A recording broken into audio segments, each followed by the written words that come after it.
right. Well, very proud of our staff and team and the way that we played. It felt good to play complimentary 11-man football for 4 quarters against Stanford, and winning always feels good. But winning that way, where you get to see all three phases start fast.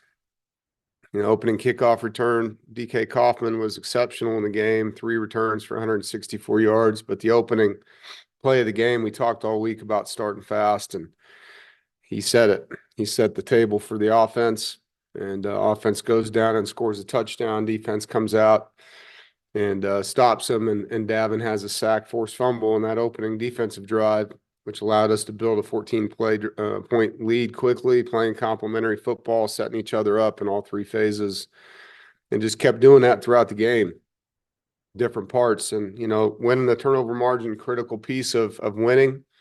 And we were able to do that. No turnovers on offense with our starters. And the line of scrimmage, obviously, Stanford had done a good job going into our game, stopping the run. And that was something we were able to do very, very well. And I thought our special teams really helped us in that game. 3 kickoff returns, like I mentioned, one of them coming off of a score by them to open the third quarter. We get a 96-yard return to set up our offense, or a 90-yard return to set up our offense. And so things that you talk about, you stress over and over and over. It's great to see it come alive during the game. And it's a great recipe for success. Obviously, I was really proud of our offensive line, tight ends, and receivers on how they blocked for the ball carriers, ball catchers throughout the game. I thought our 2 running backs obviously were explosive, but just ran hard, played good without the ball as well. Hollywood Smothers and Jordan Waters both. And explosive plays occur when your perimeter blocking is exceptional, and it was. Guys were straining, man. They're flying around. And I'm proud of those guys. And Ceesay had a really good day, 18 of 20, protected the football as a runner, gave his guys chances to make plays. And, when your protection keeps your quarterback in the pocket where he can stand and throw the way that we did, it helps. And so other than one play, we had a touchdown that we could have had. It was unfortunate because KC ran a great route, was wide open, and we got beat on one protection. But other than that, we really protected well in the game. Defensively, we forced 2 turnovers. I had 2 good 4th down stops. I was disappointed in the 2 explosive runs that they had. And we just got to leverage the ball like we do most of the game on those plays, and those are knocked down, and we didn't. And our secondary did not do a good job on those particular plays of getting it down.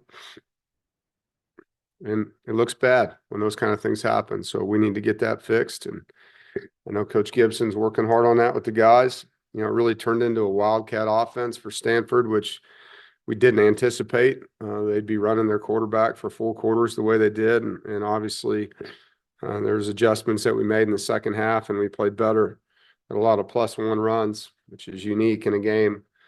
But to see us break the school record for points in an ACC game with a true freshman at quarterback was impressive. We had 9 drives and scored all 9 times, and we were able to play a lot of players. On top of that, it was just a special day in the stadium, getting to see Peyton Wilson and his family recognized for being put in the Ring of Honor. Nobody else deserves it more, in my opinion, for all the things that he stood for in this program and the way that he vocally led and backed his teammates, the adversity he went through, being an in-state player, and what he's doing now in the NFL. It was great to see his family, great to see his fiance, his brother's wife and child. Just a really special moment on the field. And then to see Chancellor Woodson and his wife, Susan, honored also at the game.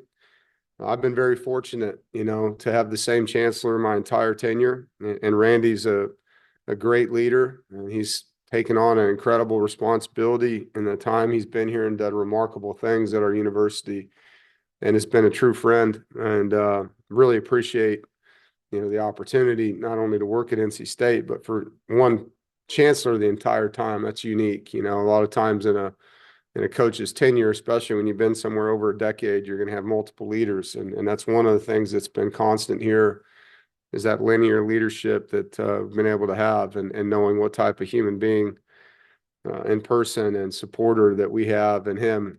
He will be missed greatly by me. So it's great to see, them on the field and then Coach Avent and his team down on the field, just all the recognition of great people in this program and the university was awesome. And it's great to have another sellout and, fans, the students, all the stuff going on, the pageantry of the game. It was awesome. It was a beautiful day weather-wise and supposed to have another one this weekend.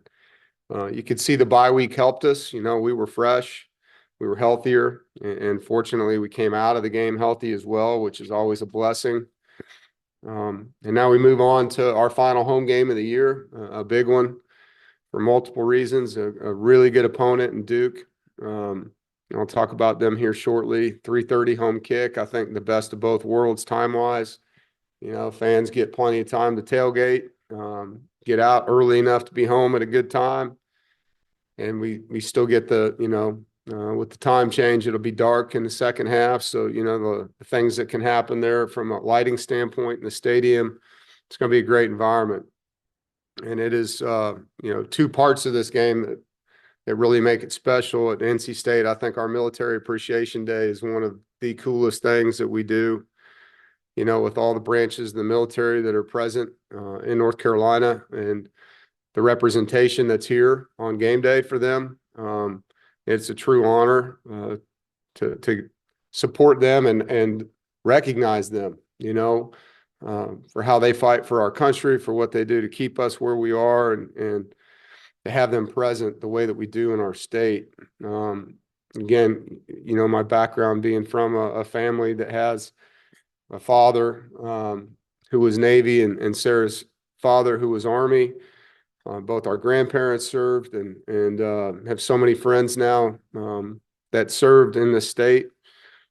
So it's cool, man. Seeing that flag roll out across the field at halftime, I love that picture. It's one of my favorites every year when it comes out. And you get off the buses on the Walk of Champions and get a walk through all the military and ROTC. It's a really special day. And then it's senior day. And so we have 20 players on our team that are out of eligibility. And after this game, they'll never walk through that tunnel with their uniform on again to play a game. And some remarkable young men. It's an honor to be there with them in the tunnel one more time at home. And some of these guys are new to the program, in their last year. And some of these guys have been here a long time.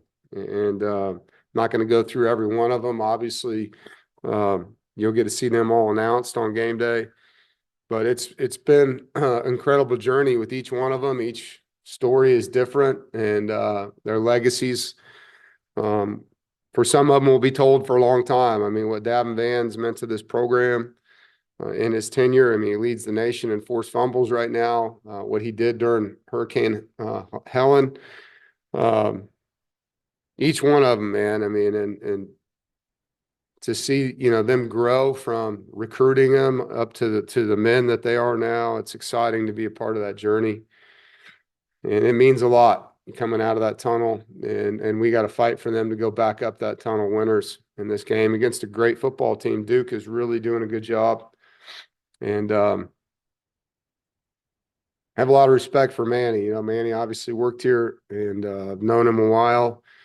He's a really good ball coach and has taken over a good program. Mike Elko did a tremendous job building Duke's roster, and a lot of those players that are still there that we've played against last year, and obviously was a disappointing outcome last year and a poor performance and poor coaching job by me, and a game that really set us back on track. But we look forward to playing them, look forward to playing them. And I know this is a sellout, and we need our fans behind us in this game being loud. I mean, this is an offense that plays fast for Duke. There's a lot of communication on film on the line of scrimmage for Duke, and we need to make it where it's hard for them to hear each other and get up and cheer for our defense and help them as a 12th man. I mean, that's a big part of winning at home. And so this is a game where we do need your help in the stands and get behind them and make the stadium shake. You know, let's set some decibel records in this crowd. They're playing good football. I mean, their defense jumps off the film. You watch it. They lead the country in fumble recoveries. They're second in the country in tackles for loss. They're 15th in the country in sacks. They're second in the ACC in turnover margin, which is the most critical stat for winning. They have 4 returning starters in the secondary, and I think both their corners are elite players. When you look at their PFF grades, they're as good as anybody's in the country at corner. They have 2 defensive ends that disrupt and create havoc in the backfield. Really impressed with their defense. And Manny does a great job coaching it. You know, offensively, they brought in Malik Murphy from Texas, a really talented thrower. And his receivers, they're all starters a year ago. We've played against them all. Number 8, Jordan Moore, is really catching the ball. He had a spectacular catch in the Miami game that was all over the media. So it's going to be a great matchup and a huge challenge defensively. It's going to be about protecting the football and doing the right things, not to beat yourself. Special teams will be a huge part of it, you know, for both teams. I think, you know, that phase of the game, both teams, when you watch the film, are really well coached and do a good job. And so, you know, we need to continue to do the things we've done the last 2 weeks, you know, find a way to win, continue to improve fundamentally, and win the turnover margin, finish plays, play fast. It's a great month. I love November. So much happening this month in college football. And the goal is to play at your peak, you know, in the end and be a finisher. And so for the last 2 games, we've shown improvement. And this week, new test, new opportunity, and a lot to play for on Senior Day with Military Appreciation Day against an in-state team. So looking forward to the challenge and the matchup. Questions? Remember to use your raise hand emoji. Corey, you want to start us off? Dave, obviously coming out of the bye week, you get a chance to reset and you get a chance to kind of go over things that went well, didn't go well. What do you feel like was the biggest adjustment that you made and the biggest thing that you saw on film from this past weekend that gives you, you know, the the idea that things are changing? 59 points. I mean, isn't that a big sign that things changed? So, you know, finishing drives, not beating ourselves. We didn't turn the ball over. Obviously, the 2 explosive runs inflate your rushing stats, but we ran the football really well in that game and we're balanced. You know, we've been throwing the ball pretty well for the last 3 games, so it's really not that. It was more about being efficient in other areas on offense. And, you know, I've challenged a lot of people in this building, and one of the big things is up front playing, you know, our 5 guys playing as one unit. And there wasn't one single guy when you watch the film that was a problem. It was different plays, different guys breaking down. And offensive lines that play well play really well together. And I thought our guys did a great job of that in this last game, picking up a lot of movement, stunts. They played multiple fronts. As I mentioned last week, I thought Stanford's defensive ends were a problem, and our guys handled them. You know, they did not beat our offensive line one time in pass protection. They beat our tight end one time, but those edges were clean. Our tackles did a great job against some defensive ends, and that was not the case throughout the season. So we've improved in that area, and now it's a new test. I mean, these 2 ends for Duke are real, and so we got to show up. And you mentioned CJ Bailey as well. What did you see on film from him that, you know, after obviously talking about it on Saturday night, what did you see on film from him that gave you the notion that he continues his growth in different areas as well? Yeah, I mean, I thought he threw the ball really well against Cal, you know, and so that just continued from that game to this game. The thing that he's doing better is protecting the ball. You know, as a runner, you saw him have a scramble, and he's got the ball where it should be, clamped. And we call the 3 C's, claw, clamp, and chin, and he's putting that on film, double and trouble, and protecting the ball as a runner, you know, and got to continue to do that because he can use his legs when he needs to, and you can't be careless with the football when you do. And so, you know, the passing game piece of it, if we can just give him time, he's going to make stuff happen because he's got vision, eyes, and timing, and he's got guys to throw it to. And it's, when you break contain, and try to extend a play with your legs, whether you're running or trying to find somebody to throw the football to, that's when you can get careless with the football at quarterback. And that definitely took a step forward in this last game. Thank you. James? Dave, you were able to get Brandon Ceesay back in this game. Seems like he gave you a Yeah. lot of what he was giving you before the injury. Just kind of discuss your play from him. Yeah, he had 2 deep ball opportunities, broke up both of them. Poise, patience, timing, and strain to get the ball out. And yeah, Brandon's a really good player. We're thankful he's back, and glad we had an opportunity to get him healthier. He's feeling good. So having that rotation back at corner, especially when you're playing a team that, like this week, that will go fast. They're a team that, on film, you can see he's trying to snap the ball as quickly as possible at times, not always, but at times. And so having a little bit of depth at corner does help, with Aiden, and obviously we've been able to get some other corners going, and Corey Coley's been out, but that rotation's been helpful, throughout the year.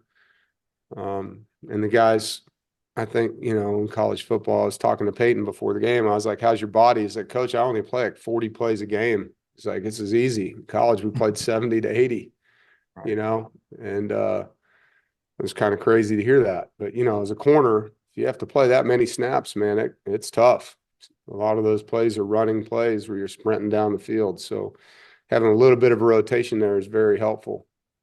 And I wanted to ask you, with the score, you were able to get some younger guys in for some limited snaps. Not a lot of tape, but did anyone show you much, or were you able to kind of really evaluate a few guys there?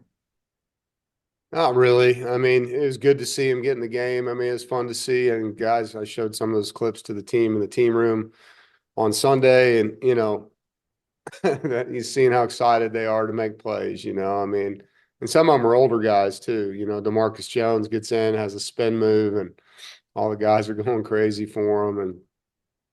And some of the young defensive players got in there. Cannon Lewis had a TFL, got up and went crazy, and the guys are all cheering. And so, it's fun for them. And there's a lot of hard work. And so when they do get that reward and that taste of what it's like to be on the field, we were able to play a lot of guys. So that's always a great thing, when we didn't empty the bench, but we got a lot of guys on the field, that's for sure. Thanks, Dave. Ethan? Hey, Dave, you mentioned how Davin is leading the country in forced fumbles. He's also already equaled his career high for sacks. I was just wondering what you think he's doing particularly well this season that's leading to all this disruption and game-changing plays. Well, I think his stamina is one of the factors. Some of these sacks have taken place at the end of games and in the fourth quarter when some D linemen may be too tired. He's not tired at all. His stamina is impressive. I think his film study and preparation has helped him. There's no doubt his ability to not just kind of be a one-trick pony in the pass rush. He's added a few elements to his pass rush game that's helped him. And just experience, I think going through what you do as a player and you get in that last year, you've had a lot of game reps. I don't have it in front of me, but he's played a lot of football here. And so that experience pays off over time. The thing that I, said in front of the team yesterday, the thing that's most impressive, not just about his sacks, is, man, he doesn't waste one opportunity when he gets there to strip the football. I mean, the number of times over my career you've seen a guy hit the quarterback and not even attempt to rake the ball out. It's frustrating. I mean, this is the one guy that a lot of times is not in a good position to secure the ball because he's trying to throw it. And you have an opportunity there to steal one. And Davin's done a great job at doing that. And that's why the stats are the way they are. He's not wasting opportunities. JC? Colin Smith was able to be very busy with extra points and kickoffs, which is always good. What kind of went into him getting his chance on Saturday? That's just how it worked out last week. Colin did a good job stepping up when we needed him. And, we'll see if we do the same thing again this week. Not going to really get into that to help our opponents at all. But, Kanoa's been solid all year, and Colin's a guy that no matter what you need, he tries to do it for you. He's been a kickoff weapon. I think in the game we had a few crazy kicks that came off his foot, and I'm glad he finished the way he did because we needed him to have a deep kick after the one penalty that we shouldn't have had. Bonehead play by one of our guys, and Colin's been a weapon on kickoff, and it was happy for him, to get in the game and be 100% and help the team win. Noah? Hey, Dave, you mentioned Davin, I guess, taking advantage of every opportunity to go for the ball. Is that a coaching point that you guys stressed out, or is that just him just making plays? No, it's a player taking coaching and applying it to the field. I think every single time you come to practice at NC State, if you're there for the first period, you're going to see ball security on offense, and you're going to see takeaway circuit on defense. And one of those circuit drills is takeaways. It's rushing a bag with a ball and knocking the ball out of the bag and stripping it. It's a muscle memory thing that we do every Tuesday at NC State. Some players take drill work to teamwork to the games, and some players don't.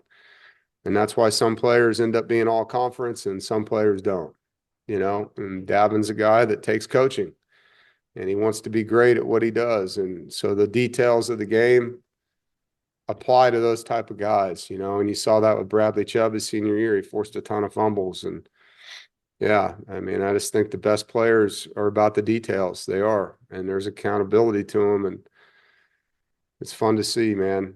There's nothing better as a former defensive coach than the sack, force, fumble play. I love that. That to me is a great playing football for a defensive lineman or a strip, from a linebacker coming off the edge growing up. Derek Thomas was like, I idolized that dude when he played for the Chiefs, and he was a master of that, just that tomahawk strip coming over the top. And so I love seeing our guys do that. Rob? Yeah, Dave, I know you were at the Duke basketball game in Dallas a few months ago. Do you sense now that Duke is an assigned rival, that this is becoming a bigger rivalry or more of a rivalry befitting two schools that are so close together? Well, now that we get to play each other every year, I think you could see that, Rob. In the past, like I told you guys before they changed all the stuff, I'd play them once every 7 years, so it's kind of hard to see them that way as a rival when you never play. But now we get to play every year, so that will add to that. Being as close as we are to Durham and as close as Durham is to Raleigh, it's natural to have that kind of feel. And I'm glad we do. Definitely glad we do, because it's been one of the weirder parts of being the head coach here was how little we played some of the teams that were drivable, to our university, and very thankful that the ACC did change that format so we get to play each other every year. And a follow-up, sir, just a little off topic, but you did, as I mentioned, you went to the game in Dallas. Just describe that experience watching NC State and Duke at that game. You seem like you had a really good time. Yeah, me and my son Luke went and had a blast. I've said this before. It was a great environment. Our fans were awesome, and one of the cooler parts of that was sitting in this section I was in with the parents of our players, right behind me, right beside me, and just hearing them cheer each other's sons on. And I really found that refreshing. A lot of times parents are obviously going to cheer for their kids, but man, they were so excited for each other's sons that were playing and cheering each other's sons on and high-fiving each other when their sons would make a play. And I just thought that was really cool. I actually told that story to our parent group. Awesome environment, and it was a lot of fun. It was great to see a matchup like that, and obviously the outcome because it went our way. But yeah, I enjoyed that a lot. Jaden? Yeah, Dave, this season and last season, obviously, big turnarounds after the bye. What do you think contributed to kind of the struggles at the beginning of the year and turning around at the end? Is that just like figuring stuff out as a team as the season progresses? Yeah, I know that the two seasons are alike in the turnaround piece of it, but they're two different teams with two different problems. And last year, I think the offensive problems were pretty documented with what happened at quarterback, and so I don't need to rehash that. I think this year a lot of different things happened, and it was just unique how things kind of went. And we've been searching for 4 quarters of football. I mean, man, we just played well in doses and not well in doses, and it's really hard to put a finger on why we weren't better earlier in the year. And I think the chemistry of so many new parts is part of it. Obviously, when you bring in as many players as we did, not because we had an exodus of sorts, but that's just how it worked out. 40-some new players. It's college football now, and some things didn't go our way. Some weird things happened, and we're right there in the game at Tennessee, and you have a weird play go the other way, and we don't respond well. And I think the leadership of the team didn't take form, and now it kind of has. And each team evolves differently. Sometimes you can just gangbusters, and here you go, and sometimes it takes time. And last year was different than this year in some ways. Obviously, it feels similar to you guys because it's coming off of a bye. But I felt like we were getting better going into that Wake Forest game this year. I mean, I thought we were about to put our foot on the gas. And then, what happened to Grayson happened. And that really was bigger than people understand in the moment. And a tough ordeal. And I felt like we were going to blow those guys out. I really did. The way that we prepared, practiced, the game plan that we had, the way the first drive was going, all of it.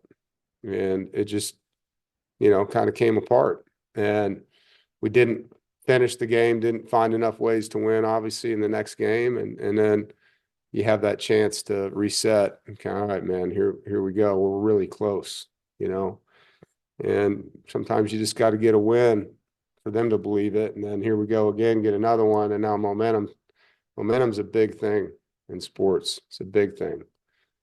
And it builds confidence. And a lot of these athletes, I mean, that mental part of the game, the confidence piece of the game it's massive. And so our quarterback is playing with confidence. And that spreads, it's a wide net. It's a wide net. And so we have that right now. We have some definite enthusiasm. We have some guys that are feeling better, healthy. And now we get to go play against a really good team. I mean, it's watching these guys on defense, and I thought Cal was really good on defense. They are statistically, but these guys are really good. This is going to be a really tough game. Okay, just a couple more, JC. You've seen roster management evolve the last several years. What is it like knowing that your seniors are going to be seniors and that you don't have to worry about if they're making a COVID year decision or different things? That this year, is it any easier to handle roster management going into December? Man, I wish it was. If people could really understand how screwed up college football is right now, that would be the one area that somebody should do a huge story on. You have your seniors, and obviously when you put it in the old days, all right, you got 20 spots, these guys are leaving. There may be 2 or 3 guys that go pro early. Maybe a couple guys that, transfer that are graduates. So, all right, we got 25, let's go sign them. And you go find those guys, and then you have a signing period, whenever that might fall. It was in February, then it moved to mid-December, and now it's the first week of December. And this was all pre-portal, obviously. And you'd sign your high school players, and then you'd develop the guys, and your December was about home visits to the kids that were committed and bowl prep if you were in a bowl game, and sometimes hiring new coaches when guys got jobs somewhere else or if you made changes. But now you finish the year with your seniors, and you go sign who you think you need from the high schools, and you sign them in the first week of December. And you're not allowed to do home visits in December anymore. So they took that from us. And then all of a sudden the portal opens after you sign your high school players. So let's say we sign 20 high school guys first week of December. Then you thought that's what you needed. Well, you may have 5 to 25 guys decide to go pro or go in the portal. And the high school guys are pretty much gone, so whether you wanted to sign more portal guys or not, that's where you're at. And on top of that, our roster now goes from 85 to 105, but it doesn't go to 105 until May. And so you can only have 85 in December, but you're supposed to have 105 in May, but the signing date's in December. So tell me how that makes sense. That's where college football is right now. It's crazy, so it's really not like roster management. I mean, it's roster mismanagement. It's what's happening, and it's not coach's fault. It's the rules that have been levied do not make sense. And I say it all the time. You wish that common sense was more common. You wish that we could get the Power 4 commissioners in a room with the top 15 coaches that people think can make decisions to help college football, and just let's fix this. Let's put together a calendar that actually makes sense for recruits, for current players on rosters, and for teams, so that they can build a program that, doesn't have 4 ways to leave the program and only 1 way to add players, and doing it in a time where it doesn't even make sense on the calendar. So it's frustrating. It's really frustrating, for somebody that's poured 12 years into a program. You sit there and you're like, all right, how are we going to have this thing ready for next year? I mean, it's fluid. I mean, daily. When you hit that December 1 and you sign your guys on the 7th, and then that window opens on the 9th, and then we start school the first week of January. So you got to have that thing turned around really quick. And then all spring, you just continue to recruit, so that you can try to fill it all the way up to wherever you're going to fall in that 85 to 105 bucket based on your athletic director. It's different times right now, and it's going to be fun to watch, I guess, for the media and for all the recruiting pundits and everybody else. But as a coach, it's different. It's really different. All right, Coach. Thank you very much. All right. Thanks, everybody.